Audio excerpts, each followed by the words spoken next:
I'm Shepard Fairey. I define myself as a visual communicator. Shepard Fairey is like one of those artists that come along once a generation. Not only is Shepard Fairey not an artist, he's about the furthest thing from art there is. You know why Shepard Fairey's art is beautiful? Because you look at it really closely and you find random. It's so dense in different textures that it can bring out the good, the bad, the evil, the ugly, and a lot of little things within. And that's what makes it so wonderful. This is somebody that has started doing illegal stuff, and now he's in fine art galleries. Shepard Fairey is our generation's answer to Andy Warhol. I first came across his artwork when I was living on the Bowery in New York, and I saw his wheat paste posters everywhere. And then the consciousness started to grow about him. One night I was making a stencil after a skate session, and I think a Clash or something, and a friend of mine said, hey, you know, I'm bored, I want to make a stencil too. So I looked through the newspaper just for a picture that he could practice on.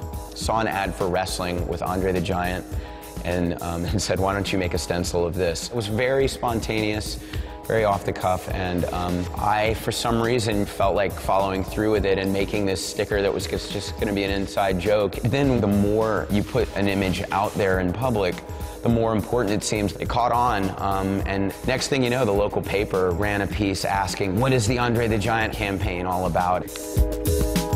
Obviously, he did an amazing job marketing himself and his images, and I think he's trying to branch into the contemporary art world.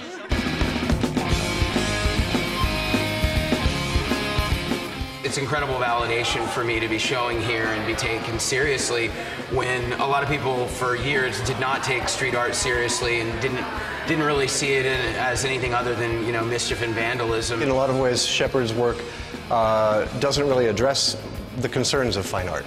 His stuff goes more into the realm of cultural context and how things are important to a particular generation of people. The goal of my art is to get people to question everything.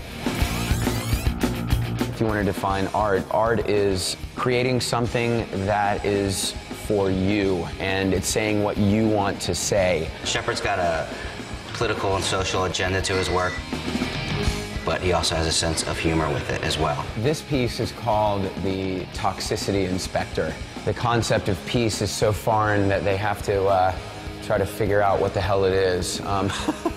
Before I was ever asked to be in an art show in a gallery, I was out doing my thing on the street because I wanted to be able to immediately communicate with the public whether I had a sanctioned forum for it or not. I think Shepard Fairey's work is art. It's a socially involved art. It's not a pure, esoteric sort of fine art. It's art that's intended to be thought about, to be upsetting, to get us thinking. I think that the art experience is to raise someone's consciousness, and at the end of the day, the Shepard Fairey experience is to promote the brand of Shepard Fairey as a corporate entity. So I don't consider it art. It wasn't really until I was 14 and I started skateboarding and listening to punk rock that I started to see a potential connection between culture that excited me and art. These pieces are, you know, my sort of faux album covers, whether it's like psychedelic rock or this is actually a reference to The Clash. The reason why the fine art world isn't familiar with Shepard is because his audience more is youth culture, and the fine art world isn't really interested in street art or work that's too influenced maybe by advertising, and if they see these things, then automatically they sort of turn their nose to it. It wasn't until after making posters and putting them on the street and galleries contacting me saying, hey, we like what you do in the street, we'd like to show you, that I started to consider showing in galleries. The context of the gallery will always change the meaning of anything you put in it.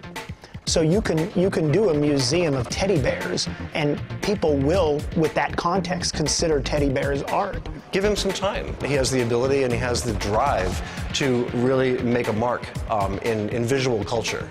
I always work harder when I feel like I want to prove people wrong, so being inside and outside the system and winning on both fronts is like awesome.